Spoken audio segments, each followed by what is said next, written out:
This is the nation station, WLW in Cincinnati, your Clear Channel service.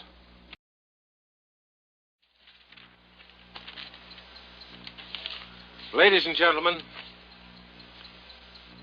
a bulletin from Dallas. Lyndon B. Johnson was sworn in as President of the United States at about 1:38 p.m. Central Standard Time today. That was about 6 minutes ago. The oath was administered by United States District Judge Sarah T. Hughes. For the first time in the history of the United States, a woman official has sworn in a President of the United States. So now, apparently, Mr. Johnson will take another plane and fly immediately to the capital of the United States, where President Kennedy's body will be taken, and the planes are expected to arrive in Washington about 5:30 p.m. The Pentagon officials in charge, the military officials of the Pentagon, have already taken charge of funeral arrangements for President Kennedy. There will be a lying in state in the rotunda of the Capitol, as there has been in the case of all presidents and in the case of many prominent Americans, including the late Senator Robert Taft. The president will lie in state very near the place where Abraham Lincoln lay, where President McKinley, another victim of an assassin, lay after his assassination, and President MacArthur, who died before McKinley. President Kennedy becomes the fourth president of the United States who was assassinated in office. Another one was shot and wounded, President Teddy Roosevelt. And now for more on European reaction. We've already told you that Prime Minister Hume of Great Britain and several members of his cabinet have been informed of the death of the president. They've been kept in steady touch with the situation from the moment the shot was fired in Dallas to the death of the president and beyond. For reaction now of a more general nature, we take you to Kenneth Bernstein in London. Ken, are you there? Yes, Morgan.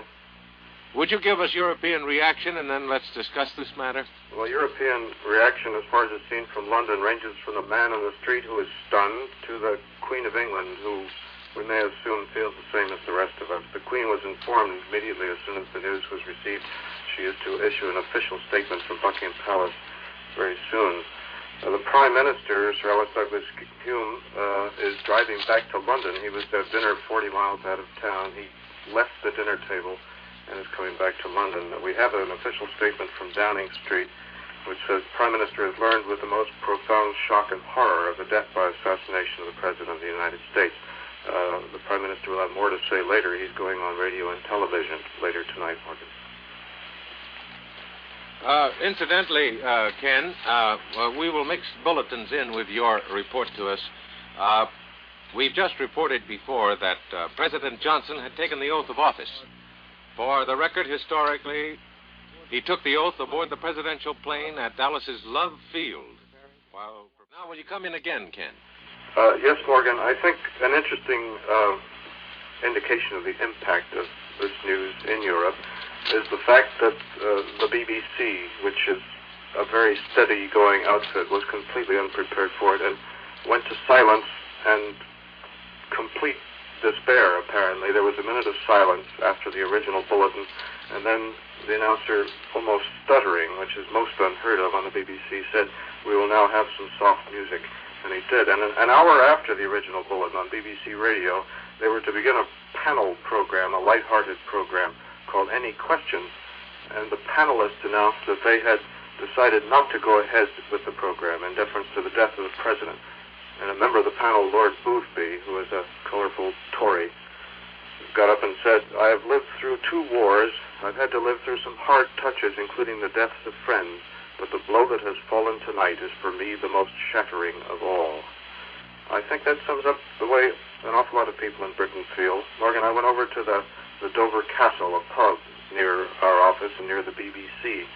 They were very well informed because the BBC news staff were recalled from the pub. And the bartender said, "This is terrible news." And a customer said, "It's a disaster." And another customer came up to me and he started to speak, and it looked as if he just didn't know what to say, but he looked at me so sadly as if, I'm so sorry. Yes. Switch now, once again, to Dallas, Texas, to WFAA. Tom Perryman, will you come in? Yes, we will, Morgan. Governor Connolly was shot 3 times. A bullet entered his right arm, his left leg, and the back. He's reported in very, very serious condition, but not critical condition. Also, we have 2 of our newsmen at the mic right now. Both were there when the president was shot. I would like for you to hear the comments of Mel Couch and Pierce Allman.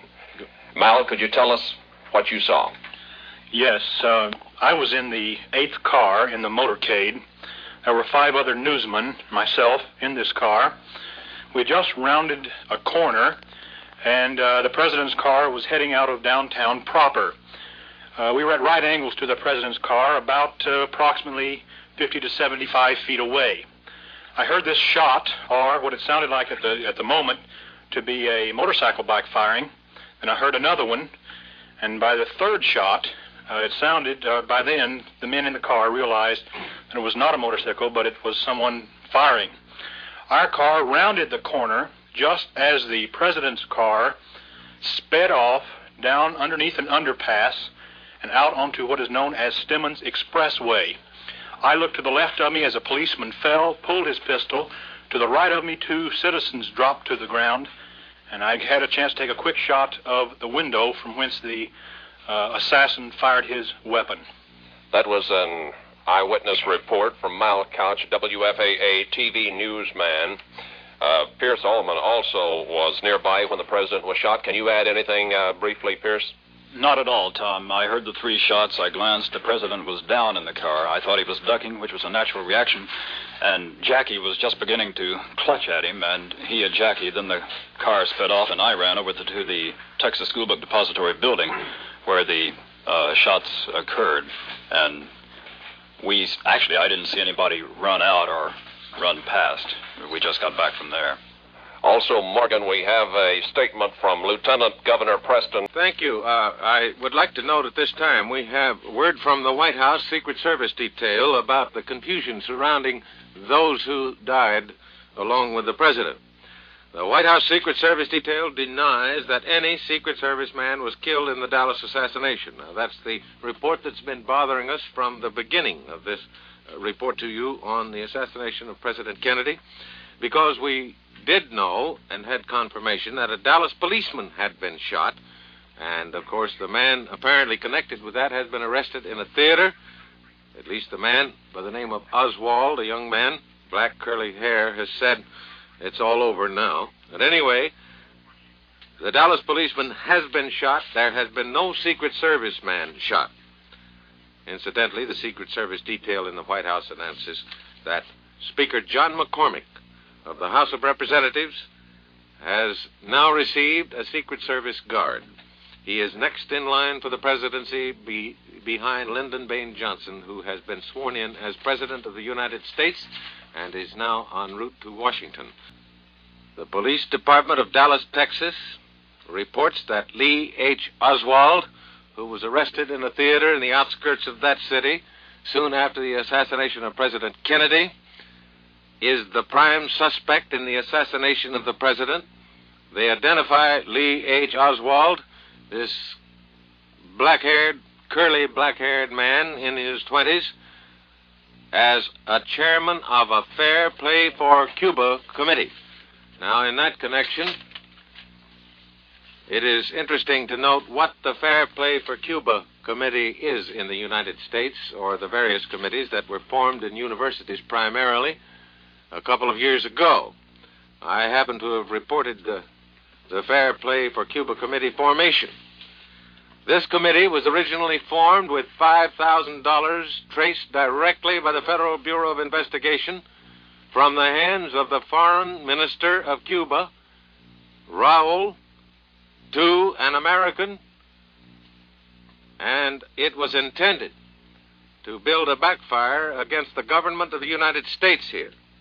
Now, this does not indict all Fair Play for Cuba committees, but the fact is that Fidel Castro was the father of the Fair Play for Cuba committee idea in the United States, and the proof is complete and absolute from beginning to end.